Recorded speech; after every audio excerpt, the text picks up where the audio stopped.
സത്യവിശ്വാസികളെ, സത്യവിശ്വാസിനികളെ, സർവശക്തനായ അള്ളാഹുവിൻ്റെ വിധിവിലക്കുകൾ അനുസരിച്ച് ജീവിതത്തിലുടനീളം കഴിവിൻ്റെ പരമാവധി അള്ളാഹുവിനെ തഖ്വ ചെയ്ത് ജീവിക്കണമെന്ന് അമുഖമായി എന്നോട് നിങ്ങളോട് വസിയത്ത് ചെയ്യുകയാണ്. അല്ലാഹു സുബ്ഹാനഹു വ തആല മുത്തഖീങ്ങളായി ജീവിച്ച് മുസ്ലിമായി മരിക്കാനുള്ള തൗഫീഖ് നമുക്കെല്ലാവർക്കും നൽകി അനുഗ്രഹിക്കട്ടെ. പ്രിയമുള്ളവരെ, അള്ളാഹുവിൻ്റെ റസൂൽ സല്ലല്ലാഹു അലൈഹി വസല്ലമ സ്വഹാബാക്കളിൽ നിന്ന് പ്രത്യേകം തിരഞ്ഞെടുത്ത ചില വ്യക്തികളെ ഗൗരവപ്പെട്ട ചില മേഖലകളിലേക്ക് ഉത്തരവാദിത്തം ഏർപ്പെടുത്തിക്കൊണ്ട് നിശ്ചയിക്കുന്നുണ്ട് റസൂലുള്ളാഹി സ്വല്ലല്ലാഹു അലൈഹി വസല്ലം.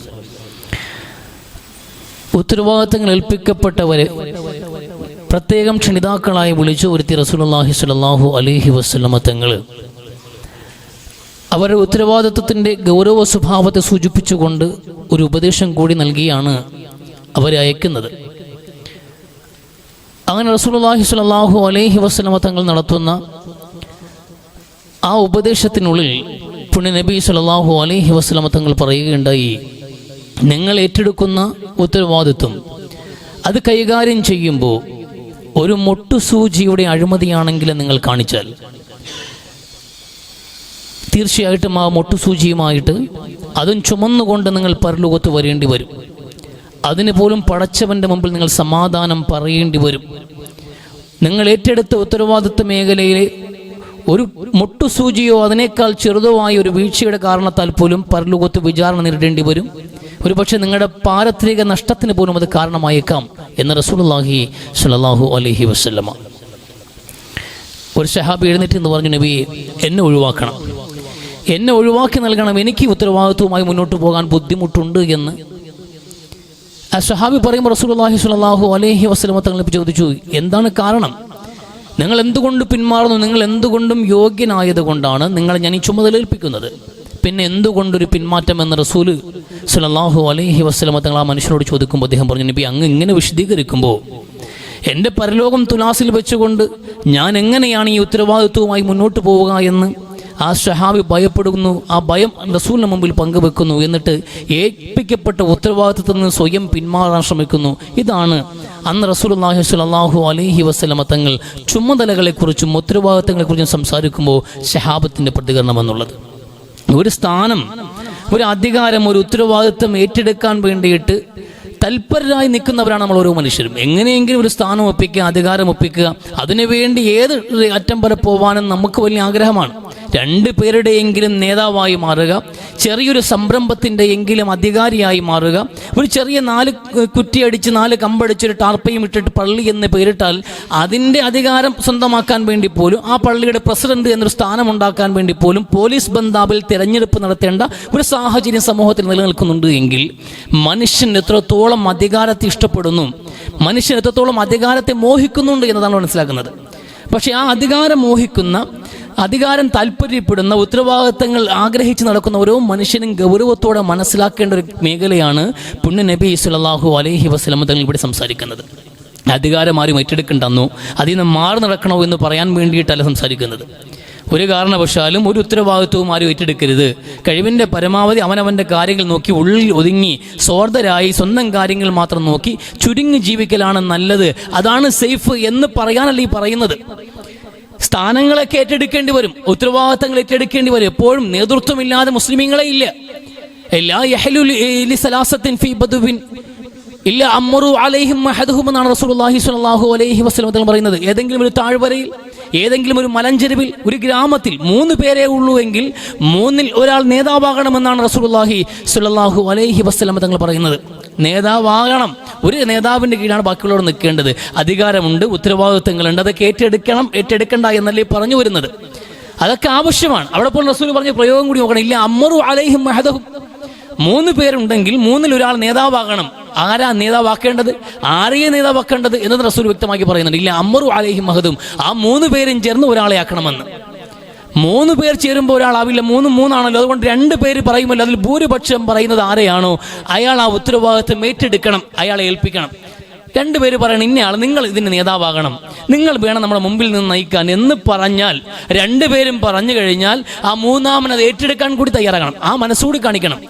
ആരും അധികാരത്തിന് വരില്ല, ആരും ഉത്തരവാദിത്തം ഏറ്റെടുക്കില്ല എങ്കിൽ നമ്മൾ നേതൃത്വമില്ലാത്ത അവസ്ഥയിലേക്ക് മാറും. അത് മനുഷ്യന് ഒറ്റപ്പെടലുണ്ടാക്കും, ഓരോരുത്തരും തനിത്തനിയായി ജീവിക്കുന്ന സാഹചര്യം ഉണ്ടാകും. അങ്ങനെ വരുമ്പോൾ നമ്മുടെ മേൽ എല്ലാവർക്കും ആധിപത്യം ഉണ്ടാകും.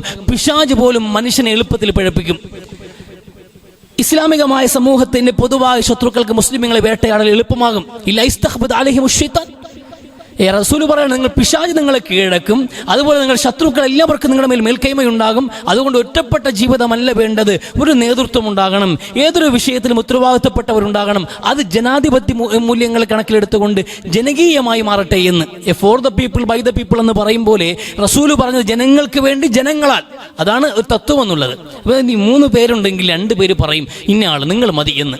അങ്ങനെ പറഞ്ഞാൽ മൂന്നാമൻ ഏറ്റെടുക്കുകയും വേണം. അപ്പൊ അധികാരം ഏറ്റെടുക്കണ്ട എന്ന് ഉത്തരവാദിത്തത്തിലേക്ക് വരാൻ പാടില്ല എന്നല്ല പറയുന്നത്. പക്ഷേ നമ്മൾ ഈ സ്ഥാനങ്ങൾ മോഹിച്ച് ഇത് പിടിച്ചെടുക്കാൻ വേണ്ടി ശ്രമിക്കുമ്പോൾ നമ്മൾ ഓരോരുത്തരും ഗൗരവത്തോട് ആലോചിക്കേണ്ടത് എന്ത് ചെയ്ത് വലിയ ഉത്തരവാദിത്തമാണ്. നമ്മുടെ പരലോകം മുമ്പിൽ വെച്ചിട്ടുള്ള പരീക്ഷണമാണ് നടക്കുന്നത്. തൽക്കാലം ദുനിയാവിൽ വലിയ എന്ത് ചെയ്യും, ഒരു അല്പം ഭംഗിയുണ്ടാകും. അധികാരമാണല്ലോ കയ്യിലിരിക്കുന്നതെന്ന്. അധികാരമാണ് കയ്യിലിരിക്കുന്നത്. പ്രസിഡന്റ് എപ്പോൾ വന്നു, പ്രസിഡന്റ് എങ്ങോട്ട് പോകുന്നു, പ്രസിഡന്റ് ഏത് സുഖമാണോ, ഈ നിലയിൽ പ്രസിഡന്റ് അല്ലെങ്കിൽ സെക്രട്ടറി അല്ലെങ്കിൽ അങ്ങനെയുള്ള ഏതെങ്കിലും ഒരു അധികാരം മെമ്പറെ എന്നൊക്കെ വിളിക്കുമ്പോൾ നമുക്കതിലൊരു ആസ്വാദനമുണ്ട്. ജനങ്ങൾ തൻ്റെ അധികാരത്തെ അടയാളപ്പെടുത്തിക്കൊണ്ട് സംസാരിക്കുന്നു, അതിലൊരു സുഖം. ആ അധികാരത്തിന്റെ പേരിൽ ജനങ്ങൾ പല ആവശ്യങ്ങൾക്ക് വേണ്ടിയും ചുറ്റിപ്പറ്റി നമ്മളെ സമീപിക്കുന്നു. അങ്ങനെ നമ്മുടെ മുമ്പിൽ ആവശ്യങ്ങളുമായി ജനങ്ങൾ വരി നിൽക്കുന്ന ഒരു കാഴ്ച, അതൊരു അലങ്കാരമാണ്. അയാൾ ഈ നാടിൻ്റെ ഇന്ത്യയിൽ മഹലിൻ്റെ അല്ലെങ്കിൽ ഈ നാടിൻ്റെ വാർഡിൻ്റെ മെമ്പറാണ്, ഈ പഞ്ചായത്തിൻ്റെ പ്രസിഡന്റാണ്, കോർപ്പറേഷൻ്റെ മേയറാണ്. ഇങ്ങനെയൊക്കെ ഒരു സ്ഥാനങ്ങൾ ഉണ്ടാവുക എന്നുള്ളത് വലിയ അലങ്കാരമായി തന്നെയാണ് മനുഷ്യൻ കൊണ്ട് കിടക്കുന്നത്. അത് നേടിയെടുക്കാൻ വേണ്ടിയ പെടാപ്പാട്. ഇപ്പം നമ്മുടെ പഞ്ചായത്ത് തല ത്രിതല പഞ്ചായത്ത് ഇലക്ഷൻ നടക്കുകയാണ്. കോർപ്പറേഷനിലേക്ക് കിടക്കുന്നു, പഞ്ചായത്തിലേക്ക് കിടക്കുന്നു, ബ്ലോക്കിലേക്കും ജില്ലാ പഞ്ചായത്തിലേക്കും നമുക്ക് തിരഞ്ഞെടുപ്പ് നടന്നുകൊണ്ടിരിക്കുന്ന സാഹചര്യമാണ്. ആ തിരഞ്ഞെടുപ്പിന്റെ പശ്ചാത്തലത്തിലല്ലേ ചർച്ച. പൊതുവായി പറയാണ്. എന്നാൽ പോലും നമ്മളൊക്കെ എന്ത് ചെയ്യാണ്, സ്ഥാനം അർത്ഥിക്കുന്ന മനുഷ്യരാണ് സ്ഥാനാർത്ഥി എന്ന് പറയുക. സ്ഥാനം അർത്ഥിക്കുക, എനിക്ക് സ്ഥാനം വേണം എന്ന് ജനങ്ങളോട് ആവശ്യപ്പെടുന്നവൻ സ്ഥാനാർത്ഥി എന്ന് പറയുക. അത്തരം ആൾക്കാർക്ക് സ്ഥാനം കൊടുക്കാനേ പാടില്ല എന്നതാണ് അള്ളാഹുവിൻ റസൂലിന്റെ ഒരു കാഴ്ചപ്പാടായിരുന്നത്. അബൂ മൂസൽ അശ്അരി റളിയല്ലാഹു തആല അൻഹു അദ്ദേഹത്തിന്റെ 2 കൂട്ടുകാരും കൂടി നബിയെ കാണാൻ വേണ്ടി വന്നു. നബി കരീം സല്ലല്ലാഹു അലൈഹി വസല്ലമയുടെ മുമ്പിൽ വന്ന് അബൂ മൂസൽ അശ്അരി സലാം പറഞ്ഞു. റസൂൽ സലാം മടക്കുമ്പോൾ ഒപ്പം വന്ന 2 പേർ പെട്ടെന്ന് നബിയോട് സംസാരിക്കാൻ മുന്നോട്ട് കയറി വന്നിട്ട് പറഞ്ഞു, നബി നമുക്ക് ഉത്തരവാദിത്തങ്ങൾ ഏൽപ്പിക്കണം, നമ്മളെയും ചുമതലകൾ ഏൽപ്പിക്കണം, നമുക്കും ജോലി ചെയ്യാനുള്ള സമ്മനസ്സുണ്ട്, നമ്മളെ കൂടി ഉത്തരവാദിത്തങ്ങൾ ഏൽപ്പിക്കണം, തൊഴിൽ ഏൽപ്പിക്കണമെന്ന് പുണ്യ നബി സല്ലല്ലാഹു അലൈഹി വസല്ലമ തങ്ങളോട് 2 പേരും ആവശ്യപ്പെട്ടു. റസൂലുള്ളാഹി പെട്ടെന്ന് അബൂ മൂസൽ അശ്അരി നോക്കി, നിന്റെ നാട്ടുകാരും നിന്റെ കൂട്ടുകാരും അധികാരം പങ്കിടാൻ വേണ്ടി വന്നവരാണോ എന്ന അർത്ഥത്തിൽ റസൂലുള്ളാഹി നോക്കുമ്പോൾ ആ നോട്ടത്തിൽ നിന്ന് കാര്യം മനസ്സിലാക്കി അബൂ മൂസൽ അശ്അരി പറഞ്ഞു, റസൂലെ എനിക്കിതിൽ പങ്കില്ല, ഞാൻ അവരോട് അങ്ങനെ പറഞ്ഞിട്ടുമില്ല, നിങ്ങൾക്ക് അധികാരം വാങ്ങിച്ചു തരാമെന്ന് പറഞ്ഞ് കൂട്ടിക്കൊണ്ട് വന്നവരുമല്ല. എന്നോടൊപ്പം ഞാൻ നബിയുടെ അടുക്കൽ പോകുന്നു എന്ന് പറഞ്ഞപ്പോൾ എന്നോടൊപ്പം കൂടിയവരാണ് അവർ ഇങ്ങനെ ഇവിടെ വന്ന് ചോദിക്കുമെന്ന് ഞാൻ സ്വപ്നത്തിൽ പോലും നനച്ചിട്ടില്ല. ഞാൻ അങ്ങനെ കണക്കാക്കിയിട്ടില്ല ഇവരിങ്ങനെ കയറി പറയുമെന്ന്. പുണ്യ നബി സല്ലല്ലാഹു അലൈഹി വസല്ലം തങ്ങൾ പറഞ്ഞത് അധികാരം ചോദിച്ചു വരുന്നവർക്ക് കൊടുക്കാൻ വേണ്ടി വെച്ചതല്ല എന്ന്. അബൂ മൂസൽ അശ്അരി റളിയല്ലാഹു അൻഹുവിനെ ഒരു ചുമതല ഏൽപ്പിക്കുകയും കൂടെ വന്ന 2 പേരെയും മടക്കി വിടുകയും ചെയ്തു റസൂലുള്ളാഹി സ്വല്ലല്ലാഹു അലൈഹി വസല്ലം. അങ്ങനെ സ്ഥാനം മനുഷ്യൻ ചോദിച്ചു മേടിക്കേണ്ടതല്ല, അത് ജനങ്ങളാൽ ഏൽപ്പിക്കപ്പെടേണ്ടതാണ് എന്നതാണ് ഈ 2 ഹദീസ് കൂടി വായിക്ക് മനസ്സിലാക്കാൻ കഴിയുന്നത്.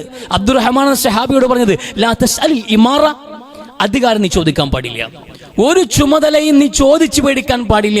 അങ്ങനെ നീ സ്ഥാനം മർത്തിച്ചത് ചോദിച്ച് നീ അധികാരം നീ സ്ഥിരപ്പെടുത്തിയാൽ, ആ സ്ഥാനം നീ കൈവരിക്കുകയാണെങ്കിൽ അലൈക, നിന്റെ മേൽ അത് ഏൽപ്പിക്കപ്പെടുക തന്നെ ചെയ്യും.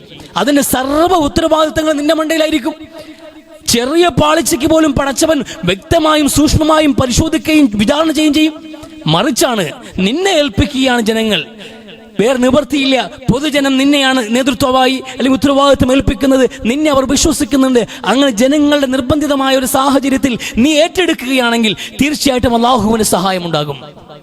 നീ നിർവഹിക്കുന്ന ഉത്തരവാദിത്വത്തിൽ പടച്ചവൻ നിന്നെ സഹായിക്കും. നിന്റെ ചെറിയ പാളിച്ചകൾ പോലും മാപ്പാക്കാനുള്ള വിശാലത പടച്ചവന്റെ കാരുണ്യത്തിലുണ്ട്. അങ്ങനെ പടച്ചവൻ സമൂഹം ഏൽപ്പിക്കുന്നു, നമ്മളെ വിശ്വസിച്ചേൽപ്പിക്കുന്നു. അങ്ങനെ നിർബന്ധിത സാഹചര്യത്തിൽ ഒരു ഉത്തരവാദിത്വം ഏറ്റെടുത്താൽ അത് ഏത് മേഖലയുടേതാണെങ്കിലും ശരി തന്നെ, അങ്ങനെ ഏറ്റെടുത്തു കഴിഞ്ഞാൽ പടച്ചവന്റെ സഹായം ഉണ്ടാകും. ആ ആ പടച്ചവന് സഹായം ഉണ്ടാവുകയും ഒപ്പം നമ്മളുടെ പാളിച്ചകൾ പാപ്പാക്കാവുന്ന ഒരു വിശാലമായ കാരുണ്യം പടച്ചവന്റെ ഭാഗത്തു നിന്നുണ്ടാകുകയും ചെയ്യും. അപ്പൊ ആ പടച്ചവൻ സഹായം കിട്ടണമെങ്കിൽ ഈ സ്ഥാനം അർത്ഥിച്ചു നിൽക്കാൻ പാടില്ല. നമ്മൾ ഒരു മേഖലയിലും അധികാരം സ്വന്തമാക്കാനുള്ള ഒരു അഭിനിവേശം, ഒരു ആവേശം, ഒരു അത്യാർത്ഥി മനുഷ്യനുണ്ടാകാൻ പാടില്ല. പക്ഷെ എന്ത് ചെയ്യാം, പൊതുസമൂഹം അങ്ങനെയല്ല. പൊതുജനങ്ങളെ സംബന്ധിച്ചിടത്തോളം അവർ ഈ അധികാരം വല്ലാത്ത മോഹം കൊണ്ട് കിടക്കുകയാണ്. പുണ്യനബി പറഞ്ഞതുപോലെ യഹ്റുമുബ്നുവാദം യശുബ്ബുമിൻഹു ഇസ്നാനി എന്ന്. മനുഷ്യന് പ്രായം ചെന്നുകൊണ്ടേയിരിക്കും, വയസ്സ് കൂടിക്കൊണ്ടേയിരിക്കും, വാർദ്ധക്യം വന്നുകൊണ്ടേയിരിക്കും. പക്ഷേ രണ്ട് കാര്യങ്ങൾക്ക് യൗവനം കൂടിക്കൊണ്ടേയിരിക്കും. പ്രായം കൂടുന്തോറും രണ്ട് കാര്യങ്ങൾക്ക് യൗവനം കൂടിക്കൊണ്ടേയിരിക്കും. രണ്ട് കാര്യം ചെറുപ്പമാകും, മനുഷ്യന് വയസ്സാകുമ്പോഴെന്ന് പുണ്യനബി സ്വല്ലല്ലാഹു അലൈഹി വസല്ലം. ആ രണ്ട് കാര്യങ്ങൾ റസൂൽ പറഞ്ഞതാണ് അൽ ഹിർസു അലൽ മാലി അൽ ഹിർസു അലൽ ഷറഫ് എന്ന് പുണ്യനബി സ്വല്ലല്ലാഹു അലൈഹി വസല്ലം. അധികാരത്തോടുള്ള മോഹം ചെറുപ്പമായിക്കൊണ്ടേയിരിക്കും. അധികാരത്തോടുള്ള മോഹം ചെറുപ്പമായിക്കൊണ്ടേയിരിക്കും. പണത്തിനോടുള്ള മോഹവും ചെറുപ്പമായിക്കൊണ്ടേയിരിക്കും.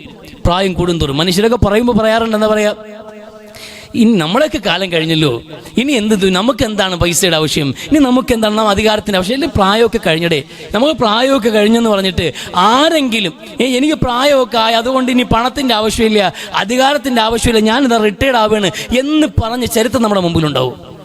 അങ്ങനെ ഉണ്ടാവില്ല. പൊതുവെയൊക്കെ പറയുമ്പോൾ പറയാമെന്നല്ലാതെ എന്ത് ചെയ്യാനാണ്. 70 വയസ്സായി, എനിക്ക് താല്പര്യമുണ്ടായിട്ട് ജനങ്ങൾ ഇപ്പോഴും യൂത്ത് വിങ്ങിൻ്റെ നേതാവായിട്ട് എന്നെ തന്നെ വെച്ചിരിക്കുന്നത്. എന്നാൽ സ്ഥാനം മാറി യുവാക്കൾക്ക് കൊടുക്കല്ല. യൂത്ത് വിങ്ങിന്റെ നേതാവ് 70 വയസ്സുള്ള കളവൻ, ആ അധികാരമെങ്കിലും ഇരിക്കട്ടെ എന്ന്. അത് കളയാൻ താല്പര്യമില്ല. ചില ആൾക്കാരൊക്കെ മരിക്കുമ്പോൾ പത്രത്തിൽ വാർത്ത വരും. ആ വാർത്തയുടെ അടിയിൽ അയാൾ നിലവിൽ കൈകാര്യം ചെയ്യുന്ന സ്ഥാനങ്ങളുടെ എണ്ണം ഇങ്ങനെ ഉണ്ടാവും. അയാൾ ജില്ലയുടെ, താലൂക്കിൻ്റെ, അത് കണക്കിന് സംസ്ഥാനത്തിൻ്റെ, അതിൻ്റെ വൈസ് പ്രസിഡന്റ്, ഇതിൻ്റെ സെക്രട്ടറി, ഇതിൻ്റെ ജോയിന്റ് സെക്രട്ടറി, ഇതിൻ്റെ ട്രഷറർ, അങ്ങ് താലൂക്ക് അല്ലെങ്കിൽ താഴെ തട്ടിൽ വാർഡ് തലത്തിൽ തുടങ്ങിയിട്ട് സ്റ്റേറ്റ് വരെയുള്ള അധികാരങ്ങൾ 80 വയസ്സുള്ളവൻ മരിക്കുമ്പോൾ അവൻ്റെ കയ്യിലുണ്ടാവും. അപ്പൊ ഇവിടെ ഈ അധികാരം, അത്രയും അധികാരം കയ്യിൽ വെക്കുമ്പോഴും ഒന്നും ചെയ്യാൻ കഴിയാതെ വീട്ടിനകത്തിരിക്കേണ്ട ആ പ്രായത്തിൽ പോലും അധികാരം വിട്ടുകൊടുക്കാൻ തയ്യാറല്ലാത്ത ഒരു മോഹമുണ്ടല്ലോ അധികാരത്തോട് ഒരു മനുഷ്യനുള്ളത്.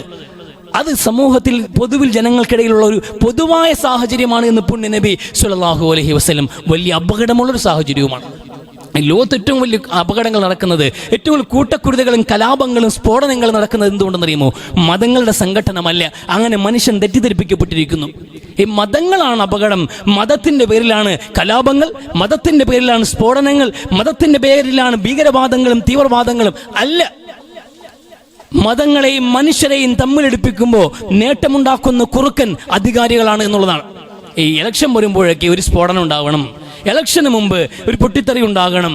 അങ്ങനെ അധികാര വർഗങ്ങളുടെ ഭീഷണിയാകുമ്പോൾ, അധികാരങ്ങൾ ചോദ്യം ചെയ്യപ്പെടുന്ന ഒരു സാഹചര്യത്തിലേക്ക് ചില ആൾക്കാരുടെ പ്രതിച്ഛായകൾ നഷ്ടപ്പെടുമ്പോൾ ഒരു സ്ഫോടനമോ കലാപമോ ഉണ്ടാക്കിയിട്ട് ആ വാർത്തയുടെ വഴിതെറ്റിച്ചുവിടാനും അതിലൂടെ പ്രതിച്ഛായ വീണ്ടെടുക്കാനും അധികാരം നിലനിർത്താനും മനുഷ്യൻ അങ്ങേയറ്റം വരെ പോകും.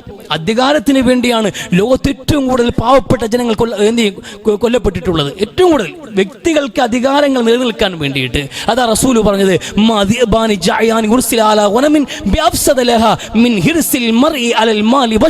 പുണ്യനബി സ്വല്ലല്ലാഹു അലൈഹി വസല്ലം. രണ്ട് ചെന്നായ്ക്കൾ, നല്ല വിശന്ന ചെന്നായ്ക്കളാ. കഴിച്ചിട്ട് ആഹാരം കഴിച്ച് കുറെ നേരമായിട്ടുണ്ട്. നല്ല വിശന്ന് കഠിനമായി വിശപ്പോടെ നിൽക്കുന്ന 2 ചെന്നായ്ക്കളെ ഒരു ആട്ടിൻപറ്റത്തിലേക്ക് അഴിച്ചു വിട്ടുകൊടുത്താൽ ഈ ആട്ടിൻപറ്റത്തിന് ഈ 2 ചെന്നായ്ക്കൾ ഉണ്ടാക്കുന്ന നാശത്തെക്കാൾ അപകടകരമായ നാശമാണ് ഒരു മനുഷ്യന് പണത്തിനോടും അധികാരത്തിനോടുമുള്ള മോഹം ഉണ്ടാക്കുന്നത് എന്ന് പുണ്യനബി സ്വല്ലല്ലാഹു അലൈഹി വസല്ലം. ആട്ടിൻപറ്റത്തിനുണ്ടാക്കുന്ന അപകടത്തെക്കാൾ മാനവ സമൂഹത്തിന്, മനുഷ്യകുലത്തിന് ഏറ്റവും വലിയ നാശമുണ്ടാക്കും മനുഷ്യന്റെ അധികാരത്തിലുള്ള മോഹമെന്ന്. ഇന്ന് അധികാരത്തിലുള്ള മോഹം കൊണ്ടാണ് ഇവിടെ ഈ രാജ്യത്ത് ജാതി പ്രശ്നമായത്, മതം പ്രശ്നമാകുന്നത്. മതങ്ങളുടെ പേരിൽ ജനങ്ങളെ തമ്മിലടിപ്പിക്കാൻ വേണ്ടിയിട്ട്, സംഘർഷങ്ങൾ ഉണ്ടാക്കാൻ വേണ്ടിയിട്ട് അധികാരി വർഗങ്ങൾ അത് മുതലെടുത്ത് തൻ്റെ അധികാരം നിലനിർത്താൻ വേണ്ടിയിട്ട് ഭൂരിപക്ഷവും ന്യൂനപക്ഷവും പറഞ്ഞിട്ടും മതവും ജാതിയും പറഞ്ഞിട്ടും ജനങ്ങളെ ഭിന്നിപ്പിച്ച് നിർത്തിയിരിക്കുന്നത്.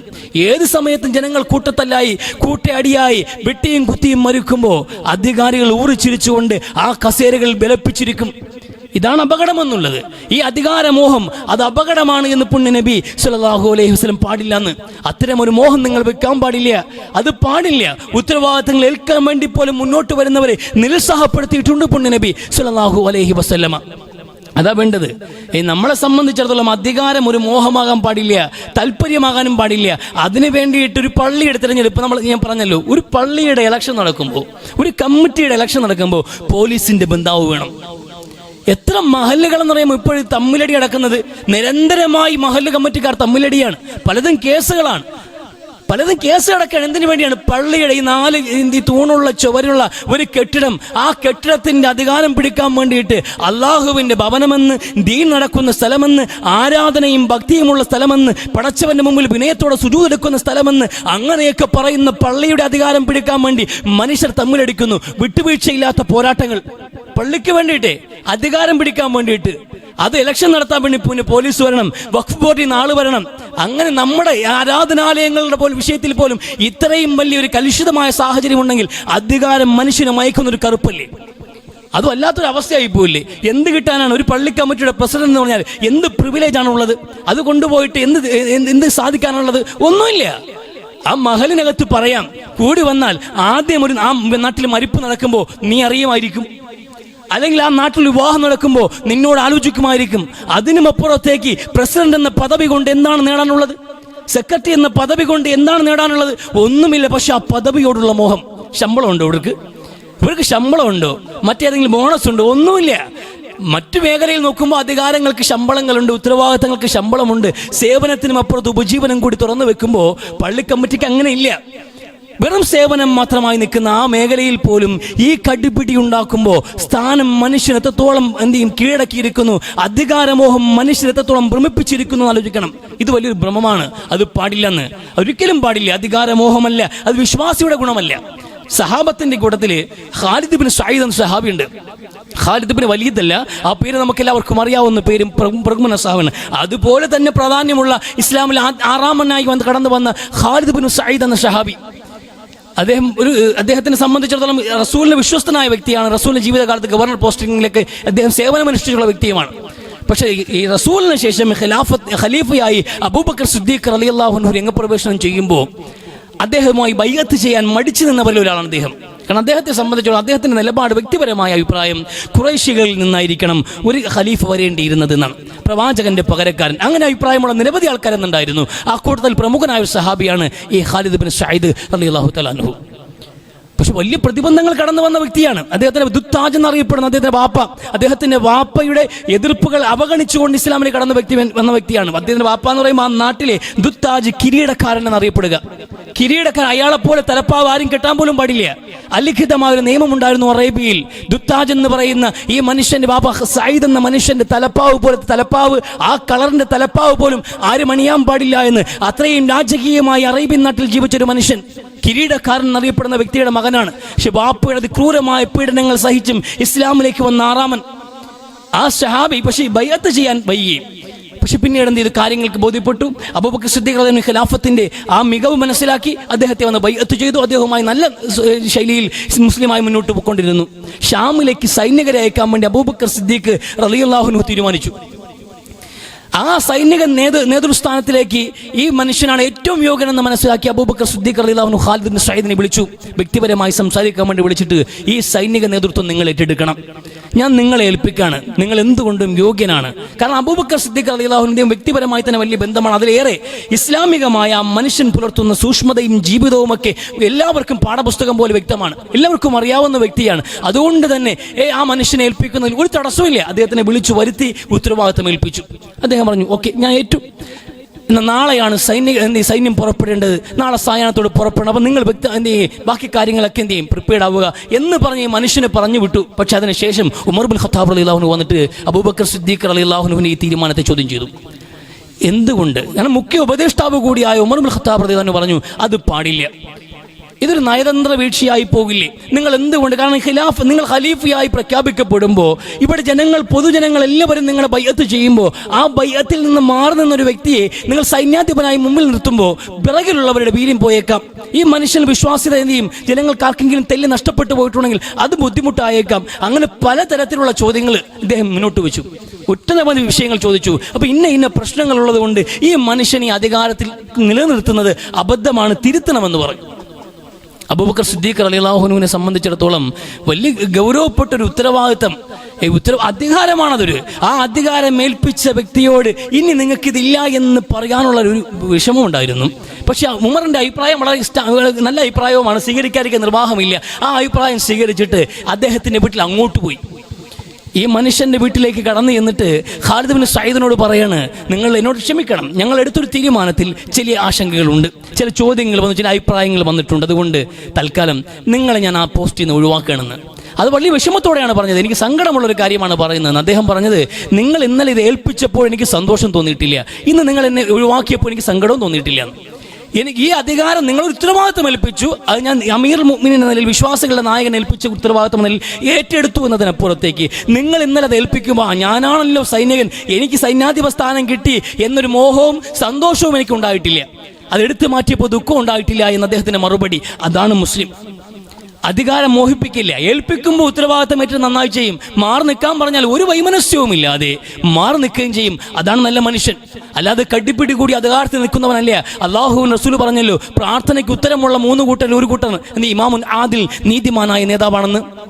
നീതിമാനായ നേതാവുണ്ടല്ലോ, ഒരു രാജ്യത്തിന്റെ ഭരണാധിപതി, ഒരു സമൂഹത്തിന്റെ നേതാവ് അള്ളാഹുവിന്റെ മുമ്പിൽ കൈകൾ നീട്ടി ചോദിച്ചാൽ പടച്ചൊരു ഉത്തരം കൊടുക്കുമെന്ന് പുണ്യ നബി സല്ലല്ലാഹു അലൈഹി വസല്ലം. എന്നാൽ ഉത്തരം കൊടുക്കാത്തവരുടെ പട്ടിക പറഞ്ഞ റസൂൽ പറഞ്ഞത്,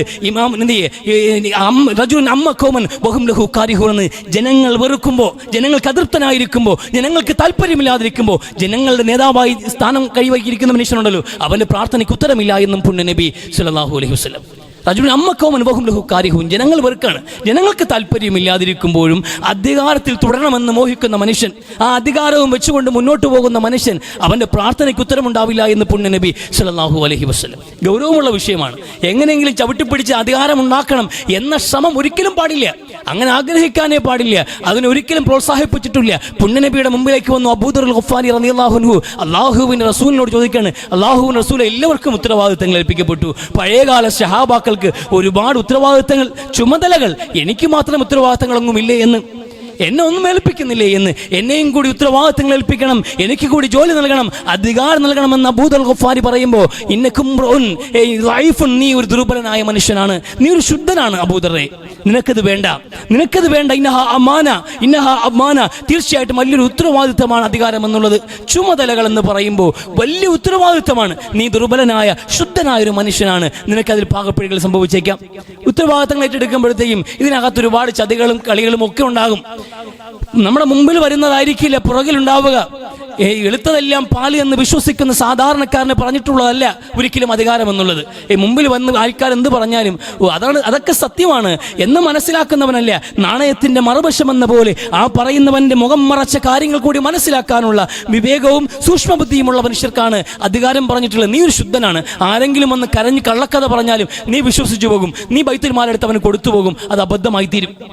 അതുകൊണ്ട് നീ ഒരു ശുദ്ധനാണ്, അത് വേണ്ട. അതുകൊണ്ട് അധികാരം അതിൻ്റെ ഈ സുഖലോലുപത കണ്ടിട്ട്, അതിൻ്റെ അലങ്കാരങ്ങൾ കണ്ടിട്ട്, അതിന് ജനങ്ങൾ നൽകുന്ന ഒരു പ്രിവിലേജ് കണ്ടിട്ട് നിങ്ങൾ മോഹിച്ചു പോവല്ലേ. നിഅമത്തുൽ മുർദിയത്തു വബഅസത്തുൽ ഫാത്തിമ എന്ന പുണ്യ നബി സല്ലല്ലാഹു അലൈഹി വസല്ലം. നിങ്ങളുടെ അവസ്ഥ എന്നറിയുമോ? ഇന്നക്കും സതഹരിസൂന അലൽ ഇമാറ, നിങ്ങൾ അധികാരത്തിന് വേണ്ടി മോഹിച്ചു കൊണ്ടേയിരിക്കും, അത്യാഗ്രഹിച്ചു കൊണ്ടേയിരിക്കുമെന്നാണ് റസൂൽ പറയുന്ന പ്രയോഗം. ആ വാക്ക് ഉപയോഗിക്കും, ഹെറസ് എന്ന, ആഗ്രഹിക്കുമെന്നല്ല, നിങ്ങൾ അധികാരത്തോട് അത്യാഗ്രഹമുള്ളവരായി മാറുമെന്ന് റസൂലുള്ളാഹി സ്വല്ലല്ലാഹു അലൈഹി വസല്ലം. ആ ഒരു സ്ഥാനം പിടിക്കാൻ വേണ്ടിയിട്ട് വല്ലാത്ത മോഹമാണ്. ഇപ്പൊ നമ്മൾ ഈ ത്രിതല പഞ്ചായത്ത് ഇലക്ഷൻ വരുമ്പോൾ തന്നെ എത്ര ആൾക്കാരാണ് ആത്മഹത്യ ചെയ്തത്? സീറ്റ് കിട്ടില്ല എന്ന് പറഞ്ഞിട്ട്. സീറ്റ് കിട്ടിയില്ല എന്ന് പറഞ്ഞ് ആത്മഹത്യ ചെയ്തവർ, അതിനു വേണ്ടിയിട്ട് പാർട്ടി ചാടിപ്പോയവർ, അങ്ങനെ മറുകണ്ഠം ചാടിപ്പോയവർ, അങ്ങനെ പലതരത്തിലുള്ള പ്രതിഷേധങ്ങളുമായി എല്ലാ നാടുകളിലും സജീവമായി കാണാൻ കഴിയും. എന്തുകൊണ്ടാണ്? എങ്ങനെയെങ്കിലും ഒരു വാർഡിൻ്റെ എങ്കിലും അധികാരത്തിലേക്ക് വരാൻ മനുഷ്യൻ ഇങ്ങനെ മോഹിച്ച് നടക്കാണ് ഒരവസരത്തിന് വേണ്ടി. അങ്ങനെ അധികാരം മോഹിക്കുന്ന സാഹചര്യം സമൂഹത്തിൽ വ്യാപകമായി ഉണ്ടാകും. റസൂല് പറയാണ്, നിഅമത്തുൽ മുർദിയത്തു, തുടക്കം കൊള്ളാം. അധികാരം കിട്ടുമ്പോൾ ജനങ്ങൾ നിങ്ങളുടെ മുമ്പിൽ നിൽക്കുന്നു, പല ആവശ്യങ്ങൾ പറഞ്ഞു വരുന്നു, പ്രസിഡന്റ് എന്നോ മെമ്പറെ എന്നോ സെക്രട്ടറി എന്നോ അങ്ങനെയൊക്കെ നിങ്ങൾ അഭിസംബോധന ചെയ്യുന്നു. ആ സ്ഥാനങ്ങളുടെ കൊഴുപ്പിൽ നിങ്ങൾക്ക് അഭിമാനം കൊള്ളാൻ കഴിയും. കാര്യങ്ങൾ ഭംഗിയാണ്. പക്ഷേ ഫാത്തിമ, അന്ത്യം ഖാത്തിമത്തുണ്ടല്ലോ, ഇതിന്റെ അവസാനം വളരെ ക്ലേശമുള്ളതാണ് എന്ന് പുണ്യ നബി സല്ലല്ലാഹു അലൈഹി വസല്ലം. ഈ സുഖം ഉണ്ടാവില്ല. ഇതിന്റെ കണക്കെടുക്കുമ്പോൾ, നിങ്ങൾ വിചാരണയ്ക്ക് വേണ്ടി നിൽക്കുമ്പോൾ ഈ സുഖം ഉണ്ടാവില്ല. നിങ്ങൾ അന്ന് അഭിമാനത്തോടെ ആയിരിക്കില്ല, അഭിമാനിതരായിട്ട് നിങ്ങൾ നിൽക്കേണ്ടി വരും, നാണം കെട്ടി നിൽക്കേണ്ടി വരും. അല്ലാഹു റസൂൽ പറയാണ്, മഹ്ശറയിൽ ജനങ്ങളെ ഒരുമിച്ച് കൂട്ടപ്പെടും. മഹ്ശറയിൽ വിചാരണയ്ക്ക് വേണ്ടി ജനങ്ങളെ ഒരുമിച്ച് കൂട്ടപ്പെടുമ്പോൾ അന്ന് ഓരോ മനുഷ്യന്മാരുണ്ടല്ലോ, വഞ്ചകന്മാരായ വാഗ്ദാനങ്ങൾ കൊടുത്തിട്ട് നിറവേറ്റാതെ സമൂഹത്തെയും വ്യക്തികളെയും ഒക്കെ വഞ്ചിച്ചിട്ടുള്ള, ചതിച്ചിട്ടുള്ള വ്യക്തികൾ, അവരുടെ പൃഷ്ഠത്തിൽ നിന്ന് ഉയർന്നു നിൽക്കുന്ന പതാകകൾ ഉണ്ടാകുമെന്ന്. അവർ പുറകു ഭാഗത്ത് നിന്ന് പതാകകൾ ഇങ്ങനെ പൊങ്ങിക്കും. ജനങ്ങളെ പറ്റിച്ചു നടന്ന മനുഷ്യൻ, വ്യക്തികളെ പറ്റിച്ചവൻ, അങ്ങനെ ഓരോ മനുഷ്യനെയും പറ്റിച്ചത്, വാഗ്ദാനങ്ങൾ കൊടുത്ത് വഞ്ചിച്ച മനുഷ്യർക്ക് ഈ പതാക ഇങ്ങനെ ഉയർന്നുയർന്നു പൊങ്ങിക്കും. അന്ന് ഏറ്റവും ഏറ്റവും ഉയരമുള്ള പതാകയുമായി നിൽക്കുന്ന മനുഷ്യൻ ഇമാമുൽ ഖാദിർ വഞ്ചകനായ നേതാവാണെന്ന്. ജനങ്ങളെ വഞ്ചിച്ചിട്ട് ഒരുപാട് വാഗ്ദാനങ്ങളാണല്ലോ കൊടുക്കുന്നത്. ജനങ്ങളുടെ മുമ്പിലേക്ക് ഒരുപാട് വാഗ്ദാനങ്ങൾ നിറങ്ങുന്ന പട്ടികകൾ പുറത്തിറക്കിയിട്ടാണ് പ്രകടന പത്രിക എന്ന് പറയുക. ഈ പ്രകടനം ഞാൻ കാഴ്ചവെക്കാമെന്ന് പറഞ്ഞ് മോഹന വാഗ്ദാനങ്ങൾ കൊടുത്തിട്ട് സാധാരണക്കാരൻ്റെ പൗരന്റെ വോട്ടവകാശത്തെ തനിക്ക് അനുകൂലമാക്കി മാറ്റി അധികാരം പിടിച്ചിട്ട് ജനങ്ങളെ വഞ്ചിച്ച് കബളിപ്പിച്ച് 5 വർഷം അധികാരത്തിന്റെ ഭ്രമത്തിൽ കഴിഞ്ഞു പോകുന്ന മനുഷ്യരുണ്ടല്ലോ, പരലോകത്ത് വന്ന് നിൽക്കും. അള്ളാഹുവിന്റെ കോടതിയിൽ നിൽക്കുമ്പോൾ ഏറ്റവും ഉയരമുള്ള പതാക പുറകു ഭാഗത്ത് നിന്ന് മുകളിലേക്ക് നിൽക്കും. മറയ്ക്കാൻ കഴിയില്ല, വാല് മറച്ചു പിടിക്കാൻ കഴിയില്ല. നിങ്ങളുടെ പൃഷ്ഠത്തിൽ ഉയർന്നു നിൽക്കുന്ന ആ വാലിന്റെ ആ ഒരു ഇളിഭ്യതയിൽ ജനങ്ങളുടെ മുമ്പിൽ നാണം കെട്ട് നിങ്ങൾ നിൽക്കേണ്ടി വരുമെന്ന് പുണ്യ നബി സല്ലല്ലാഹു അലൈഹി വസല്ലം. അതോടെ അവസാനിക്കോ? അവിടെ അവസാനിക്കില്ല. അതിനപ്പുറത്തേക്ക് ശക്തമായ വിചാരണകൾ നമ്മൾ നേരിടേണ്ടി വരും. അതുകൊണ്ട് ഗൗരവത്തോടെ മനസ്സിലാക്കുക, അധികാരത്തോടുള്ള ഭ്രമം അത് വേണ്ട നമുക്ക്. പക്ഷെ ഉത്തരവാദിത്തങ്ങൾ ഏൽപ്പിക്കാതെ ഒളിച്ചോടുന്ന സാഹചര്യം ഉണ്ടാകാൻ പാടില്ല. ഏൽപ്പിക്കപ്പെട്ട് കഴിഞ്ഞാൽ പടച്ചവനിൽ തവക്കുലാക്കി അങ്ങേയറ്റത്തെ സൂക്ഷ്മത പുലർത്തിക്കൊണ്ട് 10 അണ പൈസയുടെ പോലും വീഴ്ച വരാൻ പാടില്ല. പൊതുമുതൽ കൈകാര്യം ചെയ്യുമ്പോൾ, അധികാരങ്ങൾ കൈകാര്യം ചെയ്യുമ്പോൾ നമ്മൾ ഒരു കാരണവശാലും നമ്മുടെ സ്വജനപക്ഷപാതം അത് പാടില്ല, അഴിമതി പാടില്ല, വ്യക്തിപരമായ വികാസം ലക്ഷ്യം വയ്ക്കാൻ പാടില്ല. സാമൂഹിക സേവനമാണ്. 8,500 9,000 രൂപയാണ് ഒരു വാർഡ് മെമ്പറിനുള്ളത് മാസം സാലറി എന്നുള്ളത്. ആ 8,500 രൂപയുടെ സാലറിക്ക് വേണ്ടിയാണോ ഇവർ ഈ പെടാപ്പാട് പെടുന്നത്? എത്ര പോസ്റ്റർ, എന്തുമാത്രം പ്രവർത്തകർ, എന്തുമാത്രം അലച്ചിലുകൾ, എന്തുമാത്രം ശ്രമങ്ങൾ. ഓരോ വ്യക്തികളെയും എത്ര തവണയാണ് പോയി കണ്ടത്? 8,500 ശമ്പളം വയ്ക്കാൻ വേണ്ടിയാണോ? അല്ല, മെമ്പർ എന്നൊരു സ്ഥാനത്തിന് വേണ്ടി, അതിലൂടെ കിട്ടാവുന്ന സ്ഥാനം ഉപയോഗിച്ച് കിട്ടാവുന്ന സമ്മാനങ്ങൾക്ക് വേണ്ടി, അതിലൂടെ നടത്താവുന്ന അഴിമതികളെ ആലോചിച്ചുകൊണ്ട്, അങ്ങനെ പലതരത്തിലുള്ള ചിന്തകളാണ് പല ആൾക്കാർക്കുള്ളത്. അല്ലാതെ സാമൂഹ്യ സേവനത്തിന് വേണ്ടിയോ? ജനങ്ങൾ കുടുംബം നോക്കാത്ത മനുഷ്യനാണ്. അവനവന്റെ കുടുംബങ്ങൾ പോലും മാന്യമായി കൊണ്ടുപോകാൻ കഴിയാത്ത ആൾക്കാരാണ് അധികാരത്തിന് വേണ്ടി ശ്രമിച്ചുകൊണ്ടിരിക്കുന്നത്. അതാണ് നമ്മൾ ആലോചിക്കാനുള്ളത്. ഇതാണ് സാഹചര്യം എന്നുള്ളത്. പക്ഷെ നമ്മളെ സംബന്ധിച്ചിടത്തോളം ഏൽപ്പിക്കപ്പെട്ടാൽ ജനം ആവശ്യപ്പെടുന്നു, നിങ്ങൾ ഈ നാടിനെ നയിക്കണം, ഈ പള്ളിയെ നയിക്കണം, അല്ലെങ്കിൽ ഈ സൊസൈറ്റിയെ നയിക്കണം, ഈ റെസിഡൻസി അസോസിയേഷൻ നിങ്ങൾ നയിക്കണം എന്ന് പറഞ്ഞ് ജനങ്ങൾ നിങ്ങളെ ഏൽപ്പിക്കുകയാണെങ്കിൽ തീർച്ചയായിട്ടും ഉത്തരവാദിത്വം ഏറ്റെടുത്തു കഴിഞ്ഞാൽ അതിൽ നീതി ഉണ്ടാകണം. നിങ്ങളുടെ ആൾക്കാർക്ക് വേണ്ടിയിട്ട് പ്രത്യേകമായൊരു വകഭേദം ഉണ്ടാകാൻ പാടില്ല. അതുമാത്രമല്ല, സാമൂഹ്യ സേവനത്തിൽ രംഗത്ത് പ്രവർത്തിക്കുന്ന ആൾക്കാർ ജനങ്ങൾക്ക് വേണ്ടി സേവനം ചെയ്യാൻ വേണ്ടി ഏൽപ്പിക്കപ്പെട്ടത് സേവനം ചെയ്തിട്ട് അതിൻ്റെ പേരിൽ ജനങ്ങളെ എന്നൊരു പുഞ്ചിരി പോലും നിങ്ങൾ പ്രത്യുപകാരമായി പ്രതീക്ഷിക്കാൻ പാടില്ല. ഒരു കക്കൂസ് കെട്ടാനോ ഒരു കുളിമുറി കെട്ടാനോ വേണ്ടിയിട്ട് ഒരു മനുഷ്യന് അവകാശപ്പെട്ട അർഹതപ്പെട്ട പണം പാസ്സാക്കാൻ കാരണക്കാരനായ മെമ്പർ, അത്രയേ ഉള്ളൂ. അത് നിന്റെ ജോലിയുടെ ഭാഗമാണ്. പക്ഷെ ആ ഒരു കക്കൂസിന് ഇയാളുടെ അടിമയാണ് ഒരു ആയുഷ്കാലം മുഴുവൻ. മറ്റേ ആള് ഒരു കുളിമുറിക്ക് അടിമയാകണം. പിന്നെ അവർ പറയുന്നിടത്ത് നിൽക്കണം, പറയുന്നിടത്ത് ഇരിക്കണം. ഈ വിധത്തിൽ ജനങ്ങളെ അടിമകളാക്കുന്ന സാഹചര്യം അധികാരത്തിന്റെ ബലത്തിൽ. ഇവിടെ അധികാരികളോട് ജനങ്ങൾ പുലർത്തുന്ന ബഹുമാനത്തിന്റെ കാര്യം അറിയാമോ? ഉപകാരം കണ്ടിട്ടില്ല, ഉപദ്രവം പിടിച്ചിട്ടാ. ഷർറുണ്ടാക്കാൻ ഇവരെ പോലെ ആരെക്കൊണ്ട് സാധ്യമാവില്ല. അതുകൊണ്ട് ഈ നിലയിൽ അങ്ങനെ നമ്മളൊക്കെ ഈ സമൂഹത്തിൽ ജീവിക്കുന്ന ആൾക്കാരാണ്, നമ്മളൊക്കെ ഈ രാഷ്ട്രീയ സേവന രംഗത്ത് പ്രവർത്തിക്കുന്ന ആൾക്കാരാണ്, പല മേഖലയിൽ ജനങ്ങൾ സേവിക്കുന്ന ആൾക്കാരാണ്. പക്ഷെ നമ്മുടെ സേവനത്തിന്റെ സ്വഭാവം ഉണ്ടാവാൻ പാടുള്ളൂ, ഹിദ്മത്തിന്റെ സ്വഭാവം ഉണ്ടാവാൻ പാടുള്ളൂ. ഒരു കാരണം, ജനങ്ങളുടെ മേൽ നമ്മളെ ഇഷ്ടമില്ലാത്ത, നമ്മളോട് താല്പര്യമില്ലാത്ത, അല്ലെങ്കിൽ നമ്മൾ പ്രവർത്തിക്കുന്ന പാർട്ടിയുടെ എഗെയിൻസ്റ്റുള്ള വ്യക്തികളുണ്ടാകും. അവകാശം അവനാണെങ്കിൽ അവനെ പരിഗണിക്കണം. ശത്രുത പാടില്ല ജനങ്ങളോട്. ജനാധിപത്യ സംവിധാനം നിലനിൽക്കുമ്പോൾ ജനങ്ങൾക്ക് മാറി മാറി വോട്ട് ചെയ്യാം. എനിക്ക് വോട്ട് ചെയ്യാം, എനിക്ക് അല്ലാത്തവർക്ക് വോട്ട് ചെയ്യാൻ സ്വാതന്ത്ര്യമുണ്ട്. ഇനി ആര് വോട്ട് ചെയ്താലും ഇല്ലെങ്കിലും ജനഹിതം എന്ന നിലയിൽ ഭൂരിപക്ഷ അഭിപ്രായ പ്രകാരം എന്നെ തിരഞ്ഞെടുക്കപ്പെട്ടാൽ എല്ലാ ജനങ്ങളെയും ഒരു കണ്ണുകൊണ്ട് കാണാൻ ഞാൻ ബാധ്യതപ്പെട്ടവനാണ്. എനിക്ക് വോട്ട് ചെയ്തവർ ഇങ്ങോട്ട് നിൽക്കട്ടെ, എനിക്ക് വോട്ട് ചെയ്യാത്തവർ മാറി നിൽക്കട്ടെ എന്ന് പറയാനങ്ങ് പറ്റില്ല. നിങ്ങളൊക്കെ ആരെങ്കിലും ഒക്കെ അധികാരത്തിൽ രംഗത്ത് പ്രവർത്തിക്കുന്നുണ്ട് എങ്കിൽ, അങ്ങനെ നിങ്ങൾ അത്തരം കാര്യങ്ങൾ കൈകാര്യം ചെയ്യുന്നുണ്ട് എങ്കിൽ, ഇത് സർക്കാർ സംവിധാനമല്ലേ, ഇത് പടച്ചവൻ നോക്കൂല, പടച്ചവൻ പള്ളിക്കാരിയെ നോക്കോളൂ എന്ന് കണക്കാക്കണ്ട. ഏത് സംവിധാനമാണെങ്കിലും ഏൽപ്പിക്കപ്പെട്ട ചുമതല, അത് നിങ്ങളൊരു ഗവൺമെന്റ് എംപ്ലോയി ആയിക്കോട്ടെ, ഒരു അധ്യാപകനാകട്ടെ, ഡോക്ടറാകട്ടെ, എന്തുമാകട്ടെ, നിങ്ങളുടെ സേവനം ആ ഉത്തരവാദിത്വത്തിൽ നിങ്ങൾ വീഴ്ച വരുത്തിയിട്ടുണ്ട് എങ്കിൽ, അഴിമതി കാണിച്ചിട്ടുണ്ട് എങ്കിൽ, ജനങ്ങൾ ചൂഷണം ചെയ്തിട്ടുണ്ട് എങ്കിൽ, വഞ്ചിച്ചിട്ടുണ്ട് എങ്കിൽ, കണക്ക് പറയാതെ നിങ്ങൾ മഷറ വിടില്ല. അത് പടച്ചവന്റെ തീരുമാനമാണ്. അതാ ഇസ്ലാം പഠിപ്പിക്കുന്നത്. അതുകൊണ്ട് ഗൗരവത്തോടെ മനസ്സിലാക്കുക, ചുമതലകൾ ചാടി വീണ് ഏൽക്കുന്നതിനേക്കാൾ ഏറ്റവും സൂക്ഷ്മത എന്നുള്ളത് മാറി നടക്കാൻ ശ്രമിക്കലാണ്. ഇനി നമ്മൾ ഏൽപ്പിക്കപ്പെട്ടാലോ അള്ളാഹുവിൽ ബരമേൽപ്പിച്ചുകൊണ്ട് അങ്ങേയറ്റത്തെ സൂക്ഷ്മത പുലർത്തിക്കൊണ്ട് ആ ഉത്തരവാദിത്വം നിശ്ചയിക്കപ്പെട്ട കാലഘട്ടം പൂർത്തീകരിക്കാൻ ശ്രമിക്കുക. ഉത്തരവാദിത്തങ്ങൾ, അധികാരങ്ങൾ എന്ന് പറയുമ്പോൾ ഈ ജനങ്ങളാൽ ഏൽപ്പിക്കപ്പെടുന്ന സ്ഥാനമാനങ്ങൾ മാത്രമാണ് എന്ന് തെറ്റിദ്ധരിക്കാൻ പാടില്ല. ഉത്തരവാദിത്തങ്ങളില്ലാത്ത ഒരു മനുഷ്യനുമില്ല, അധികാരമില്ലാത്തൊരു മനുഷ്യനുമില്ല എന്നാണ് പുണ്യ നബി സല്ലല്ലാഹു അലൈഹി വസല്ലം പറയുന്നത്. കുല്ലുക്കും റാഇൻ വകുല്ലുക്കും മസ്ഊലുൻ അൻ റഅയ്യതിഹി. നിങ്ങൾക്ക് എല്ലാവർക്കും അധികാരമുണ്ട്, ഉത്തരവാദിത്തങ്ങളുണ്ട്. അത് റസൂൽ, അമീർ, ഒരു നേതാവ്, നാടിൻ്റെ ഒരു പള്ളിയുടെ ഇമാമ്, ഒരു പള്ളിയുടെ കമ്മിറ്റിക്കാരൻ, അങ്ങനെ ഓരോരുത്തരും ഒടുക്കം റസൂൽ പറഞ്ഞത് നിങ്ങളൊരു കുടുംബനാഥനാകുമ്പോൾ, ഒരു ഭർത്താവാകുമ്പോൾ നിങ്ങൾക്ക് അധികാരമുണ്ട്. അവിടെ ഒരു ഭാര്യയായിട്ട് നിങ്ങൾക്ക് അധികാരമുണ്ട്. അതൊരു ഉത്തരവാദിത്വമാണ്. ഭാര്യ എന്നത് ഒരു ഉത്തരവാദിത്വമാണ്, ഒരു സ്ഥാനമാണ്. നിങ്ങളുടെ ഭർത്താവിൻ്റെ മക്കളിൽ ജനിക്കുന്ന മക്കൾ, അവരുടെ മാതാപിതാക്കൾ, ഇവരുടെയൊക്കെ ഉത്തരവാദിത്വം എന്നുള്ളത്, അവരെ കാര്യങ്ങൾ കൊണ്ടുപോകേണ്ട ബാധ്യത എന്നുള്ളത്, ആ അധികാരം എന്നുള്ളത് ഭാര്യയുടെ മേലുള്ള ചുമതലയാണ്. ആ ഉത്തരവാദിത്വത്തിൽ വീഴ്ച വരുത്തിയാൽ പടച്ചവൻ ചോദിക്കുമെന്ന് പറയുന്നത് റസൂലുള്ളാഹി സ്വല്ലല്ലാഹു അലൈഹി വസല്ലം. എല്ലാ മനുഷ്യരുടെ മുമ്പിലും അവനവനൊരു ഉത്തരവാദിത്വമുണ്ട്. ആ ഉത്തരവാദിത്തങ്ങൾ കൃത്യമായി നിർവഹിക്കാൻ സ്വന്തം കുടുംബം, ഏറ്റവും നല്ല ഉത്തരവാദിത്വ ബോധമുള്ള മനുഷ്യനെ കുറിച്ച് റസൂൽ പറഞ്ഞത്, ഏറ്റവും ഉത്തമനായ മനുഷ്യനെ കുറിച്ച് റസൂൽ പറഞ്ഞത് ഖിയാറുക്കും ലിഅഹ്ലിഹി എന്ന, കുടുംബത്തോട് ഏറ്റവും നല്ല രീതിയിൽ കാര്യങ്ങൾ, ഉത്തരവാദിത്തങ്ങൾ നിർവഹിക്കുന്ന മനുഷ്യനാണ് നിങ്ങളിലെ ഉത്തമൻ എന്ന പുണ്യ നബി സല്ലല്ലാഹു അലൈഹി വസല്ലം. നമ്മുടെ കുടുംബത്തെ, ഭാര്യ, ഉമ്മ, ബാപ്പ, മക്കൾ, ഈ കുടുംബത്തെ ഏറ്റവും നല്ല നിലയിൽ അവരെ കൈകാര്യം ചെയ്യുന്ന, അവരെ ആവശ്യങ്ങൾ പൂർത്തീകരിച്ച്, അവരെ പ്രശ്നങ്ങൾ കേട്ട് അവരോട് ഏറ്റവും നല്ല രീതിയിൽ സഹകരിക്കുന്ന, മാന്യമായി സംസാരിക്കുന്ന, മാന്യമായ ഒരു കുടുംബത്തെ കൊണ്ടുപോകാൻ കഴിയുന്നവനാണ് നിങ്ങളിലെ ഉത്തമൻ എന്ന് പുണ്യ നബി സല്ലല്ലാഹു അലൈഹി വസല്ലം. പക്ഷെ ഇവിടെ പല ആൾക്കാരും കുടുംബമൊക്കെ എല്ലാം ചിതറിക്കിടക്കാണ്, ഒന്നിലും ഒരു ഉത്തരവാദിത്വം ഇല്ല. പാപ്പായുമായും അവിടെ, ഭാര്യയാണെങ്കിൽ പിണങ്ങി വീട്ടിലാണ്, മക്കൾ ഓർഫനേജിലാണ്, അങ്ങനെ പലതരത്തിൽ ചിതറിക്കിടക്കാണ് പല ആൾക്കാരും. അവരൊക്കെയാണ് നാട് നന്നാക്കാൻ വേണ്ടി ഇറങ്ങുന്നത്. പലപ്പോഴും അത് നാട് നന്നാക്കാൻ വേണ്ടി ഇറങ്ങി അധികാരത്തിന് വേണ്ടി വരുന്നത്. കുടുംബം നന്നാക്കിയവനാണ് മറ്റൊരു സംവിധാനം കൂടി മുന്നോട്ട് കൊണ്ടുവരുന്നത്. കുടുംബത്തെ അറിയണമല്ലോ. എല്ലാ കുടുംബങ്ങളുടെയും ജീവിത നിലവാരവും സാഹചര്യങ്ങളും മനസ്സിലാക്കാൻ നമ്മളൊരു കുടുംബത്തിൻ്റെ ഭാഗമായി ജീവിക്കണം. ജനങ്ങളുടെ പ്രശ്നം മനസ്സിലാക്കാതെ ജനസേവകനാകാൻ എങ്ങനെയാണ് സാധ്യമാവുക? അതുകൊണ്ട് ആ ഒരു പൊതുമേഖലയിലേക്ക് വരുന്നതിന് മുമ്പ് ആദ്യം പരിഗണിക്കേണ്ട മേഖല ഇതാണ്. അതുകൊണ്ട് ഇവിടെ എല്ലാ മനുഷ്യർക്കും ഉത്തരവാദിത്വമുണ്ട്. നമ്മുടെ ഉത്തരവാദിത്വ മേഖല, അധികാര മേഖല, ഒരു കുടുംബം പോലും കൃത്യമായി കൊണ്ടുപോകാൻ നമ്മൾ പെടുന്ന പെടാപ്പാട്, രണ്ടറ്റം കുട്ടിമുട്ടിക്കാൻ വലിയ പ്രയാസമുണ്ട് എന്നിരിക്കുമ്പോൾ പൊതുവായ ഉത്തരവാദിത്തങ്ങളിലേക്ക് കയറി പോകാതിരിക്കലാണ് ഏറ്റവും നല്ലത്. സമയവും കിട്ടില്ല, സമ്പാദ്യവും ഉണ്ടാവില്ല. ഇതൊക്കെ വലിയ ശ്രമകരമായ കാര്യമാണ്. നമ്മൾ സാമൂഹ്യ സേവന രംഗത്തേക്ക് വരുമ്പോൾ പണം നമ്മുടെ കയ്യിൽ നിന്ന് ഇറങ്ങും, സമയം നമ്മുടെ അങ്ങോട്ട് വിനിയോഗിക്കേണ്ടി വരും. നമ്മുടെ കൊച്ചു കുടുംബവുമായി മുന്നോട്ട് പോകാൻ തന്നെ പലപ്പോഴും പലർക്കും കഴിയാത്ത സാഹചര്യം കൂടിയുണ്ട്.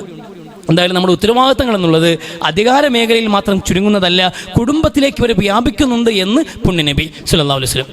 ഒരു ഭാര്യയ്ക്ക് വലിയ ഉത്തരവാദിത്തമുണ്ട്. ഒരു പെണ്ണെന്ന് പറയുമ്പോഴത്തേക്കും എൻ്റെ കാര്യങ്ങളെല്ലാം ഭർത്താവിന് ചുമതലയാണ് എന്നതല്ല. ആ ഭർത്താവിന് വേണ്ടിയിട്ട് അവളെ പരിശുദ്ധി കാത്തു സൂക്ഷിക്കുക എന്നുള്ളത് ശരീരത്തിൻ്റെ ഉത്തരവാദിത്തം അവളെ ഏൽപ്പിക്കപ്പെട്ടിരിക്കുന്നു. ആ മക്കളെ ഉത്തരവാദിത്തം അവളെ ഏൽപ്പിക്കപ്പെട്ടിരിക്കുന്നു. ആ മാതാപിതാക്കളുടെ ഉത്തരവാദിത്തം അവളെ ഏൽപ്പിക്കപ്പെട്ടിരിക്കുന്നു. ഇതിൽ വീഴ്ചയുണ്ടെങ്കിൽ ചോദ്യമുണ്ട്. നീ ഒരു അധികാരിയായിരുന്നല്ലോ, നീ ഒരു അധികാരിയായിരുന്നു എന്ന്. രാജകുമാരിയാണ് ഓരോ മുസ്ലിം വനിതയുമെന്ന് ഇവർ തടവറ എന്ന് പറഞ്ഞുകൊണ്ടിരിക്കുന്നത്. മുസ്ലിം പെണ്ണുങ്ങൾ തടവറയിലിട്ടിരിക്കുന്നു. ഒരു കുടുംബത്തിൻ്റെ രാജകുമാരിമാരായിട്ട് അധികാരമേൽപ്പിക്കപ്പെട്ടവരാണ് മുസ്ലിം പെണ്ണുങ്ങൾ. ആ അധികാരം നന്നായി നിർവഹിക്കാനുള്ള ബാധ്യത നമ്മൾ ഏൽപ്പിച്ചിരിക്കുന്നത്. അതങ്ങും വേണ്ട ലിബറൽ ചിന്താഗതി എന്ന്. ഭാര്യ, മക്കൾ, കുടുംബം, ഭർത്താവ്, മക്കൾ, കുടുംബം, പാപ്പ, ഉമ്മ, കമ്മിറ്റ്മെൻറ്റുകളോട് താല്പര്യമില്ല. പിന്നെ നമുക്ക് നമ്മൾ ഫ്രീ ആയിട്ട് ഇങ്ങനെ നടക്കുക, ഒരു ഉത്തരവാദിത്വം ഇല്ലാതെ നമ്മൾ സ്വന്തമായിട്ട് നിന്നും കുടിച്ചിങ്ങനെ നടക്കുക. ഈ പരിപാടിയാണ് ലിബറലിസം, അല്ലെങ്കിൽ അതാണ് ഫ്രീഡം, അതാണ് ഇൻഡിപെൻഡൻ്റ് ആവുക എന്ന് പറഞ്ഞാൽ എന്ന് തെറ്റിദ്ധരിച്ചതാണ് ഈ സമുദായത്തിനെ പറ്റി അല്ലെങ്കിൽ സമൂഹത്തിനെ പറ്റി ഏറ്റവും വലിയ വീഴ്ച എന്നുള്ളത്. എത്ര വലിയ സ്ഥാനമാണ് നിങ്ങൾക്ക് വെച്ചിരിക്കുന്നത് വീട്ടിനകത്ത്. രാജകുമാരിയായി ജീവിക്കാൻ വേണ്ടിയിട്ട് വലിയ ഗൗരവപ്പെട്ട ഉത്തരവാദിത്വം, ആ ഉത്തരവാദിത്വം ഏൽപ്പിച്ചിരിക്കുമ്പോൾ ആ ഉത്തരവാദിത്വ ബോധത്തിൽ നിന്ന് ഒഴിഞ്ഞു മാറിയിട്ട് ഒറ്റയ്ക്ക് അടിച്ചു പൊളിക്കാൻ വേണ്ടി ഇറങ്ങിയിരിക്കുന്ന ഇന്നത്തെ യുവതലമുറ ഗൗരവമുള്ള വിഷയമാണ്. അതും നമ്മുടെ ഒരു ഉത്തരവാദിത്വ മേഖലയാണ് എന്നെല്ലാവരും പൊതുവിൽ മനസ്സിലാക്കുക. പിന്നെ കൂട്ടത്തിൽ സൂചിപ്പിക്കാനുള്ളത്, ഇപ്പോൾ ഇലക്ഷനൊക്കെ വരികയാണ്. ത്രിതല പഞ്ചായത്ത് ഇലക്ഷൻ വ്യാപകമായി നാട്ടിൽ ചൂട് പിടിച്ചൊരു സാഹചര്യമുണ്ട്. നമുക്ക് പല നിലപാടുകളുള്ളവരും പല കക്ഷി രാഷ്ട്രീയങ്ങൾ പ്രവർത്തിക്കുന്നവരും ഒക്കെ ആയിരിക്കാം. പക്ഷെ അതെല്ലാം ഈ കോമ്പൗണ്ടിൻ്റെ പുറത്താക്കാൻ എപ്പോഴും നമ്മൾ ശ്രദ്ധ പുലർത്തണം, ജാഗ്രത പുലർത്തണം. നമുക്കിടയിൽ കഴിവിൻ്റെ പരമാവധി ഇതിൻ്റെ അകത്താകട്ടെ പുറത്താവട്ടെ, നിങ്ങൾ ഈ സ്ഥാനാർത്ഥികൾക്ക് വേണ്ടിയോ പാർട്ടികൾക്ക് വേണ്ടിയോ പരസ്പര വാഗ്വാദങ്ങൾ ഏർപ്പെടാനോ സംവാദം നടത്താനോ വേണ്ടിയിട്ട് ഒരു കാരണവശാലും മെനക്കെടരുത്. പലപ്പോഴും നമ്മൾ മറന്ന് പ്രവർത്തിക്കുന്ന ഒരു മേഖലയാണ് ഈ രാഷ്ട്രീയം എന്നുള്ളത്. നമ്മൾ ആരാണ്, നമ്മൾ എന്താണ്, നമ്മുടെ ലക്ഷ്യം എന്താണ് എന്ന് പോലും മറന്നുപോയിട്ട് നമ്മളെല്ലാം മുസ്ലിമീങ്ങളാണ്, അള്ളാഹുവിൻ്റെ അടിമകളായി ജീവിക്കേണ്ടവരാണ് എന്ന ബോധ്യം പോലും നഷ്ടപ്പെട്ടിട്ട് ഞാൻ കോൺഗ്രസ് ആണ്, ഞാൻ കമ്മ്യൂണിസ്റ്റ് ആണ്, ഞാൻ BJP ആണ് എന്ന് ചിന്തിക്കുന്ന ഒരു അവസ്ഥയിലേക്ക് മനുഷ്യൻ തരം തരാൻ പാടില്ല. അതുകൊണ്ട് പാർട്ടികളൊക്കെ ഉണ്ടാകും, കക്ഷി രാഷ്ട്രീയങ്ങൾ ഉണ്ടാകും, അവർ ഓരോരുത്തർക്കും നിലപാടുകൾ ഉണ്ടാകും. അതൊക്കെ അവനവൻ്റെ ഉള്ളിൽ ഒതുക്കുക. എന്നിട്ട് നീ പൊതുവായ ബന്ധങ്ങൾ നല്ല നിലനിർത്തുക. കുടുംബത്തിനകത്ത് ഒരു മീറ്റിങ്ങിന് പോയാൽ, കല്യാണത്തിന് പോയാൽ, പള്ളിക്കകത്ത് വന്നാൽ ഇവിടെ എങ്ങനെ രാഷ്ട്രീയം ചർച്ചയ്ക്ക് വേണ്ടി നിൽക്കാനേ പാടില്ല. അത് അബദ്ധമാകും. ഒരു തമാശ പറയും, നമ്മളൊരു സ്ഥാനാർത്ഥിയെ കളിയാക്കി ഒരു തമാശ പറയും, മറ്റേയാൾ ആ തമാശ ഇഷ്ടപ്പെട്ടിട്ടില്ലെങ്കിൽ പിന്നെ തിരിച്ചു വരുന്നത് മോശമായ വാക്കാണ്. ആ വാക്ക് ഇഷ്ടപ്പെടാതെ വരുമ്പോൾ അതിനേക്കാൾ മോശം തിരിച്ചു പറയേണ്ടി വരും. ഇല്ലെങ്കിൽ ജയിക്കാൻ പറ്റൂല. അത് ജയിക്കാൻ വേണ്ടി മറ്റേയാൾ കൈപൊക്കേണ്ടി വരും. അത് വലിയ സംഘർഷമാകും. രണ്ട് പാർട്ടി തമ്മിലടിക്കുന്ന സാഹചര്യം ഉണ്ടാകും. എന്തിനും ഒരു വാക്ക് പോയിട്ടാണ്, ഒരൊറ്റ വാക്കിൽ നിന്ന് ഉണ്ടാകുന്ന പ്രശ്നങ്ങളാണ്. അതുകൊണ്ട് സൂക്ഷ്മത കാണിക്കുക. പ്രത്യേകിച്ച് പള്ളി കോമ്പൗണ്ടിനകത്തെങ്കിലും കഴിവിൻ്റെ പരമാവധി രാഷ്ട്രീയ ചർച്ചകൾ ഒഴിവാക്കുക, പാടെ ഒഴിവാക്കുക. എന്തിനാണ് ഒരു മഹല്ല് സംവിധാനത്തെ താറുമാറാക്കുക? ഇത് പൊതുവിൽ പറയാണ്. ഇത് ഇവിടെ മാത്രമല്ല, എല്ലാ മനുഷ്യനും ചിന്തിക്കേണ്ട ഗൗരവമുള്ള ഒരു വിഷയമാണ്. അള്ളാഹു ചിന്തിച്ച് പ്രവർത്തിക്കാൻ തൗഫീഖ് നൽകി അനുഗ്രഹിക്കുക.